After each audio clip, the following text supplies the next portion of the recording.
report contains certain statistics which are accurate. The question is whether those statistics reflect the reality that we're faced with.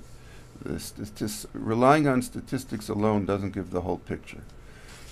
Statistics only reflect the kinds of questions or premises you base these statistics on. That's number one. Number two, the report, I believe, mistakes the number of documented terrorist plots and terrorist indictments with the threat of terrorism on U.S. soil. Homegrown terrorism is one aspect of it, and the documented plots that were foiled or indictments or convictions doesn't represent the totality of the problem that we face. So those are the main problems I find with the report. In a sense, it downgrades what I believe it downgrades what we're facing with. The only reason we haven't had far more problems with this issue is because the government, law enforcement, and military are doing a good job. And I don't believe the any report that's based on publicly available statistics ignores, by definition, classified information because it doesn't have any access to it. So the reality that government people know who have clearance is quite different from the statistics you will see in any report that's based on publicly available information. Yeah, so I noted in here, that they've done a number of different things.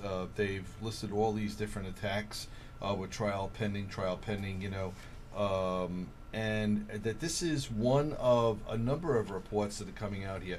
What's the impact when when you get a fairly prestigious school like here, the University of North Carolina or Chapel Hill? What's the impact that their reports produce?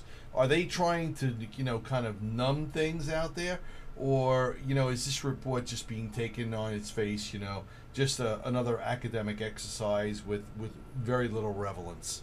Well, the report actually is published by an institute called the Triangle Center. University of North Carolina is one of the three entities in this Triangle Center. The other two are Duke University and some research company, and that's why it's called Triangle, I believe. Right. What's the repercussions of the report? I really don't know. I haven't seen that it's made too much of an impact. They've come out with several reports over the years. One of the people involved wrote a book.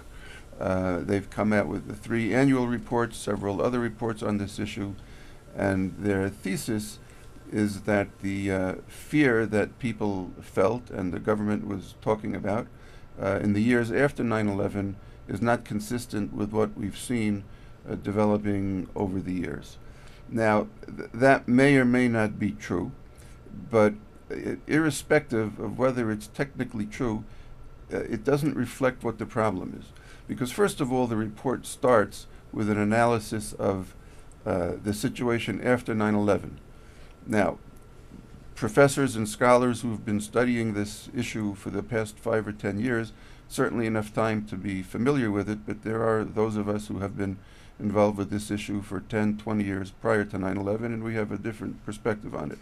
So focusing on the threat of homegrown Muslim terrorism since 9/11 misses the point. No one ever should have been concerned that the American Muslim community was going to rise up and follow Al-Qaeda. That is a foolish premise to begin with. I think it's reasonably well known in the industry that American Muslims, by and large, cooperate with law enforcement, even though there are some national Muslim organizations that are trying to influence their people not to. But by and large, the American Muslim community as a whole isn't a problem and isn't a threat. The amount of homegrown terrorism is something that we have to be concerned about, and whether, as the report says, in 2011, the number of indictments went down from 26 in 2010 to 20 in 2011. That's an irrelevant statistic. These are small-scale things. The real question is, what has the government done on a larger scale to thwart the threat of Islamic terrorism, whether it's homegrown or it's being sent over, or the perpetrators are sent over from overseas. One major catastrophic attack a decade is far more significant than the several dozen a year of plots and indictments that may go up or down a couple of numbers, and that's what the report's focusing on. All right, Richard, we're just about up on time here. We certainly appreciate you making the contributions here. We hope to hear more from you in the future on this particular topic as well.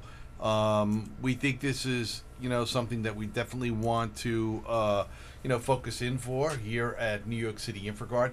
And, quite frankly, to have a subject matter expert such as yourself available to us to kind of give us, the give and go on all these different reports. Quite frankly, right now we're being drowned with a lot of information.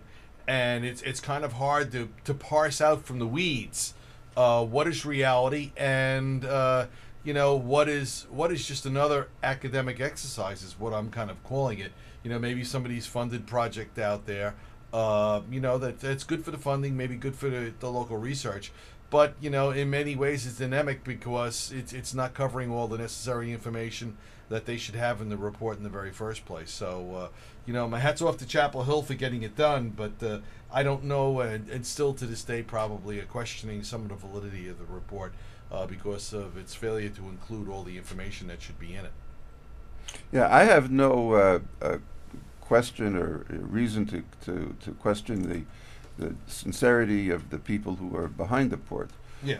I just have issues with the nature of the report and how it was constructed and some of their what they emphasized and some of their conclusions.